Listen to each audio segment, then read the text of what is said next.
जय हिंद। आपका स्वागत है। आज का टॉपिक बहुत इंपॉर्टेंट है। इक्विलिब्रियम, केमिकल इक्विलिब्रियम के रासायनिक साम, इसको हिंदी में बोलते हैं। और ये टॉपिक इतना इंपॉर्टेंट है कि आपका 11th में भी आता है और आपका 12th का समझे कि ये जान है। यहाँ से आपका 2 चैप्टर इसके साथ इंक्लूड है। आप इसी में जो है रासायनिक साम और रासायनिक बल गतिकी, ये दोनों चैप्टर इंक्लूड करके आप पढ़ेंगे। फाइनली हम लोग जो क्वेश्चन जो उठाए यहाँ पे आपको स्क्रीन पे दिखाई दे रहा है। M1A गैस के फॉर्म में है प्लस M2B गैस के फॉर्म, रिवर्स का आपका जो है सिंबल है। N1C गैस के फॉर्म प्लस N2D गैस के फॉर्म है। इसको मुझे जो है सॉल्व करना है। आपका Kp और Kc के संबंध हमको यहाँ पे निकालना है। तो हम लोग समझेंगे बारीकी चीज से और कोशिश करेंगे कि ये जो है आपका टॉपिक ये एग्जाम में आता ही आता है। आप जब भी 11th का अगर आप एग्जाम देंगे तो वहां पे आपका ये क्वेश्चन जो है 110% फंसेगा। तो हम लोग बारीकी चीज से समझेंगे और आपको समझाते हुए हम लोग आगे बढ़ेंगे। तो चलिए स्टार्ट करते हैं। यहाँ पे केपी और केसी में मुझे संबंध निकालना है। तो सबसे पहले जो आपको दिया गया है आपका केपी और केसी, पहले आप ये निकाल लीजिएगा। इधर का जो वैल्यू होता है ये आपका इधर का अभिकारक होता है, इधर का आपका उत्पाद होता है। इंग्लिश में इसको जो है रिएक्टेंट बोलते हैं, इसको हम लोग प्रोडक्ट बोलते हैं। ठीक है, ये रिएक्टेंट है और ये आपका क्या है, प्रोडक्ट है। अब देखिए ये जो है ना आपका जब भी वैल्यू जब निकालेंगे आप केपी और केसी का, तो यहाँ पे गौर करेंगे। सबसे पहले आप जब भी आपका पी वहां पे क्या रिप्रेजेंट करेगा, आपका जो आंशिक दाब का रिप्रेजेंट करेगा। ठीक है, आंशिक दाब क्या रिप्रेजेंट करेगा, आंशिक दाब के अनुसार वहां पे हम लोग जो है केपी के फॉर्म में इसको लिखेंगे और केसी जो आपका साम स्थिरांक है। ठीक है, इधर का जो वैल्यू है ये आपका क्या है, अग्र अभिक्रिया होता है। इधर का होता है आपका विपरीत अभिक्रिया होता है, आपका फॉरवर्ड रिएक्शन, और ये क्या है आपका बैकवर्ड रिएक्शन है। इन दोनों को निकाल के जो है हम यहाँ पे केसी निकालते हैं। तो सबसे पहले हम लोग क्या करते हैं, पहले केसी निकालते हैं। तो यहाँ पे लिखेंगे आप फॉरवर्ड रिएक्शन। ठीक है, यहाँ पे या तो आप हिंदी में लिखना चाहे तो पहले आप हिंदी में लिख लीजिए, अग्र अभिक्रिया के लिए, अग्र अभिक्रिया के लेते हैं। तो सपोज दैट ये वाला पहले आपका आता है। तो अग्र अभिक्रिया को आप दिखाएंगे आर एफ, यानी क्या होता है, फॉरवर्ड रिएक्शन। क्या होता है, फॉरवर्ड, यानी आर एफ से दिखाएंगे। ठीक है, आर एफ समानुपाती का सिंबल लगाएंगे यहाँ पे और आप यहाँ पे लिखेंगे सांद्रता ए के पावर में क्या आपका आएगा, यहाँ पे एमोन आ जाएगा। और इसी तरह से यहाँ पे बी के पावर में क्या आपका आएगा, यहाँ पे M2 आ जाएगा। ठीक है, सांद्रता को हमेशा जो है डिटरमाइन बॉक्स में रखते हैं।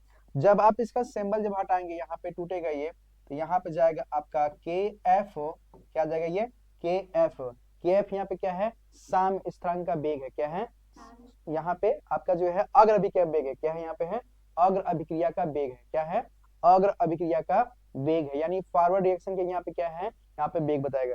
ठीक है, तो यहाँ पे रिप्रेजेंट करेंगे इसको, ए के पावर में क्या हो जाएगा, ये है आपका M1 और बी के पावर में क्या हो जाएगा आपका M2 हो जाएगा। इक्वेशन नंबर यहाँ पे फर्स्ट। ठीक है, ठीक है, फर्स्ट इक्वेशन नंबर। इसी तरह से आप जो है विपरीत अभिक्रिया के लिखेंगे, यानी बैकवर्ड रिएक्शन के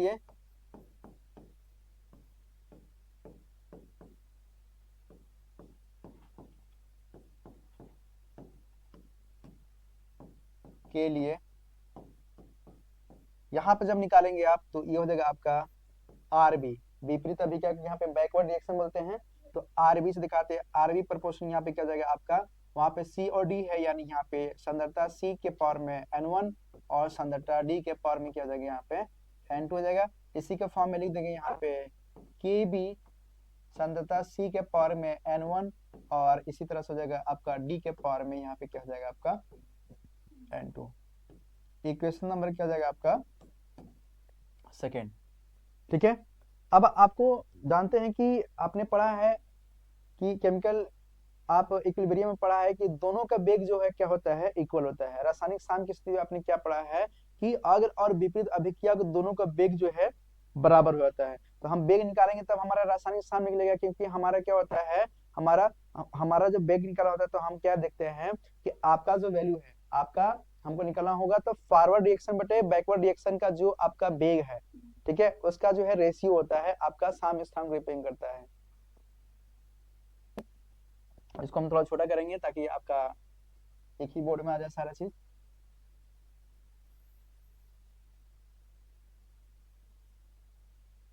ठीक है, यहाँ आपको दिखाई दे रहा है।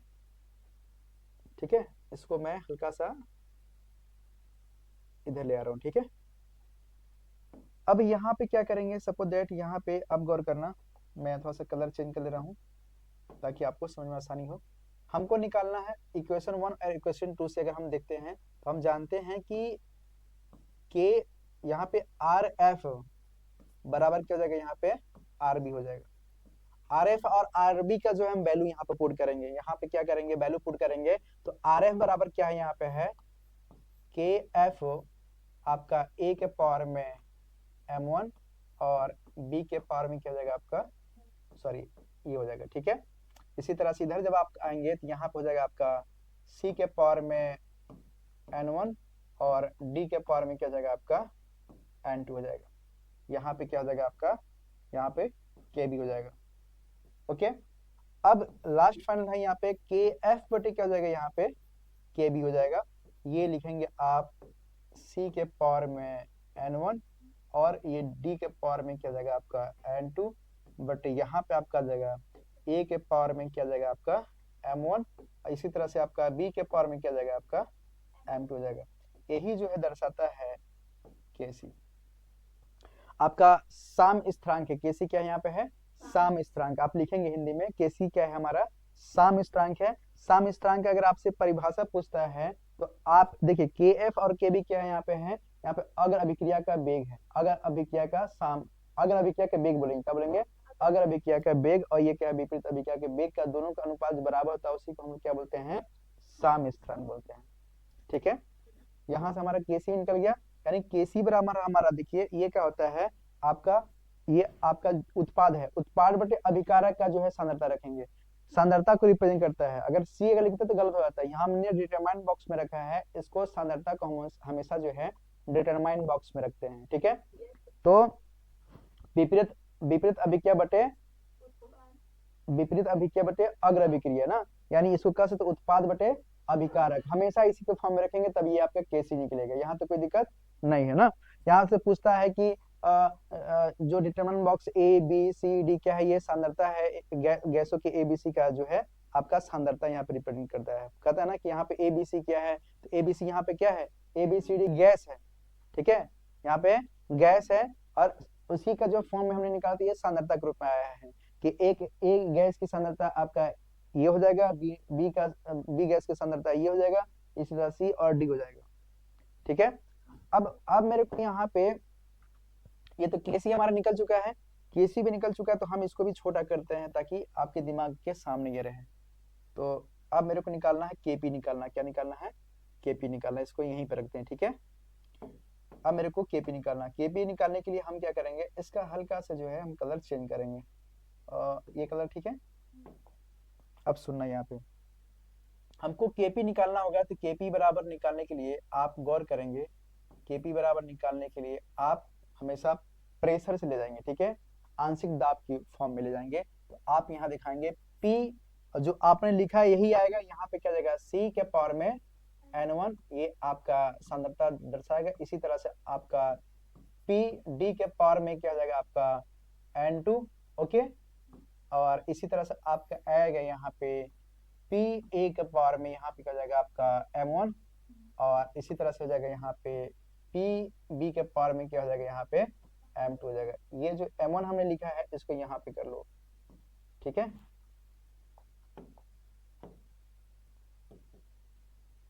इस तरह से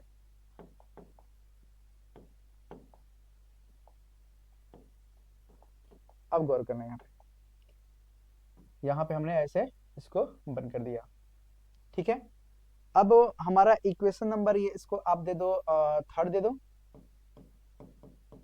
क्योंकि ऑलरेडी हमने 1 2 मान चुका है, तो ये थर्ड देते हैं, और इसका आप जो है इक्वेशन नंबर फोर्थ कर दो। यहाँ तो कोई दिक्कत नहीं होना चाहिए। ठीक है, और गौर करना यहाँ पे आपको बताना पड़ेगा कि यहाँ पे एक चीज आपको लिखना पड़ेगा, आपको हमने नोट करवाया था वो चीज है ना, कहाँ पे दिखाना उसको, यहाँ पे थोड़ा सा आप इसको हिंदी में आप लिख लेना इसको। ठीक है, जैसे कि आपसे अगर कहेगा यहाँ पे, तो आप इसको पीसी पीडी ये फॉर्म है, तो आपको दिखाना होगा कि आपका शाम पर गैस सी का आपका आंशिक दाब, गैस डी का आंशिक दाब, गैस बी का आंशिक दाब, गैस ए का आंशिक दाब, ये लिखेंगे। उससे पहले आप क्या लिखेंगे, आप लिखेंगे आदर्श गैस समीकरण के अनुसार, आदर्श गैस समीकरण के अनुसार।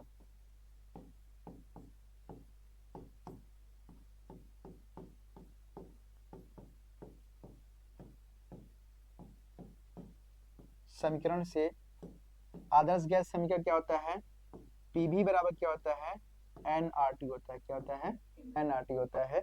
हम जानते हैं कि ये क्या हमारा है, प्रेशर है। हम जानते हैं एन बाई भी क्या है, इंटू आर टी। ये हमारा जो एन बाई भी है, ये हमारा मोलर सांद्रता को रिप्रेजेंट करता है, मोल बटे आयतन। ठीक है, मोलों की संख्या बटे आयतन। ठीक है, तो मोल पर लीटर यही हमारा सांद्रता को रिप्रेजेंट करता है। ये जो आपका ब्रैकेट में जो दर्शाया गया है, यही आपका है सांद्रता एन बाई भी। यहाँ तो कोई दिक्कत नहीं। ठीक है, इसी का फॉर्म में हमको रखना है, यानी इसके स्थान पे अब आपको सांद्रता को रखना है। ठीक है, किसको रखना है, सांद्रता को रखना है। यहाँ पे दर्शा लेना कि एन बाई भी क्या है, गैसों का मोलर सांद्रता है। एन बाई भी क्या है, जहां जहां एन बाई भी मोलर सांद्रता है, कोई दिक्कत नहीं। अब एक स्टेप हो जाएगा, इसको मैं छोटा करता हूं ताकि आपके सामने ये दिखे, दिखाई दे रहा है। आप सुनना यहाँ पे, इतना जब आ गया तो हम लिखेंगे यहाँ पे आपको लिखना पड़ेगा। ठीक है, जहां, ठीक है, जहां जो है आपका एक स्टेप और कर लो। यहाँ पे क्या है, गैस पी, पी हमारा क्या है, दाब है। क्या है हमारा पी, यहाँ पे क्या है, दाब है। गैस, ठीक है, गैस पी का, गैस पी का दाब बराबर, यहाँ पे आपका आ जा रहा है, यहाँ पे सांद्रता, सांद्रता गुणे क्या है, इंटू आरटी हो जा रहा है। सांद्रता गुणे क्या हो जा रहा है, आरटी। यानी यहाँ पे लिखेंगे मोलर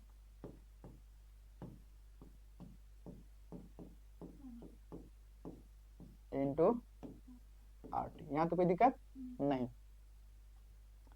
ठीक है, गैस पी का दाब यहाँ पे पूरा लिखोगे, गैस पी का दाब। ठीक है, अब देखो यहाँ पे, अब जैसे गैस पी का दाब, तो अब हमने इसको किस फॉर्म में रखा है, आपका सांद्रता के रूप में अगर लिखना है मेरे को, तो यहाँ पे पी सी पी डी ये फॉर्म है, तो हमको इसको दर्शाना पड़ेगा, है ना। तो अब इसको हम लिखेंगे अतः साम की स्थिति में, अतः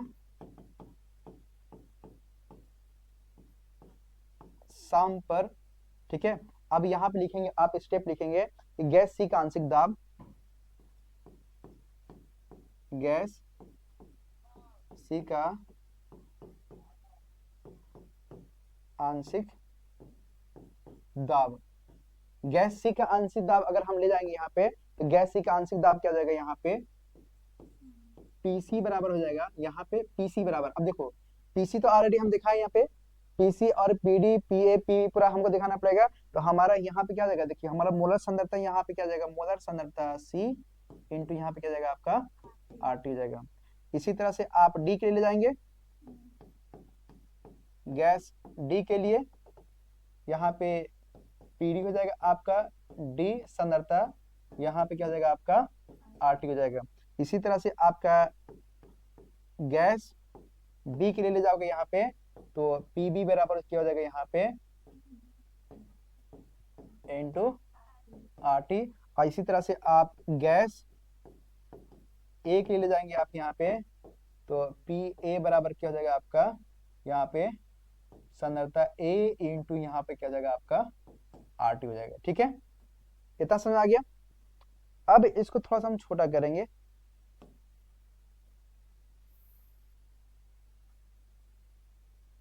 पूरा हो गया ये।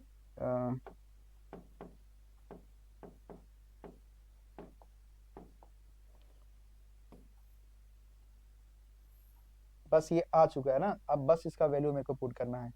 ठीक है, मैं इसको जो है यहाँ पे रखता हूँ। ठीक है, हाँ भी चला गया, मुझे दिखाई दे रहा है, यहाँ पे आप भी लिख लो। ठीक है, ये भी यहाँ पे जो आ गया इसको हटाते हैं। ठीक है, जहाँ एन बाई भी ना मोलर सांद्रता है, कितना आ गया। अब इस समीकरण एक और जो आपका जो ये समीकरण है, समीकरण 3 और समीकरण 4 को जो है आप इसको जो है इसके फॉर्म में रखोगे। यानी आपको ये दिखाई दे रहा है जहां पे सी है, ठीक है, यानी पीसी है, पीसी हमारा बोले तो यहाँ पे ये वैल्यू हम क्या करेंगे, पुट करेंगे। यानी आपका समीकरण 4 में, यानी आप जो है समीकरण 4 में ये क्या करेंगे, वैल्यू को समीकरण 4 में रखने पर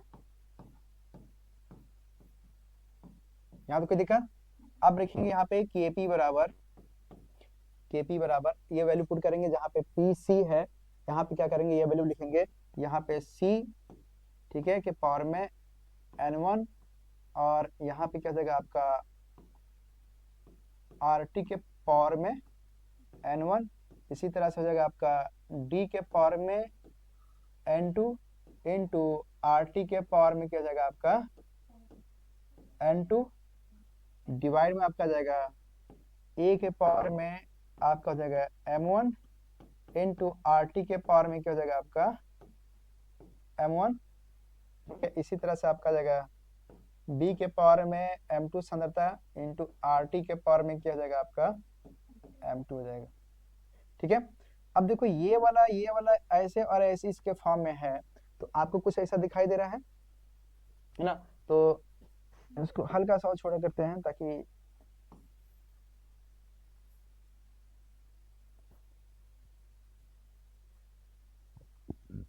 ठीक है, यहाँ रखते हैं ना, हो जाएगा इतने में, गौर करना। अब यहाँ आप लिखेंगे केपी बराबर, देखो यहाँ पे जब सॉल्व करोगे ये, तो ये आपका n1 इसी तरह से निकलेगा d, ये पावर में n2, यहाँ पे निकलेगा आपका a के पावर में क्या हो जाएगा, ये आपका m1, इसी तरह से निकलेगा आपका b के पावर में क्या निकलेगा आपका m2, और यहाँ निकलेगा RT। देखो गौर करो, लॉगरिथम फंक्शन पढ़े हो, लॉग के फंक्शन में ये जो दोनों बेस अगर सेम होता तो घात जुड़ जाता है, यहाँ m1 प्लस m2 होगा, यहाँ पे क्या होगा n2 n1 और n2 हो जाएगा, प्लस में हो जाएगा ऊपर में। जब ये ऊपर में जाएगा तो यहाँ पे क्या लिखेंगे आप n1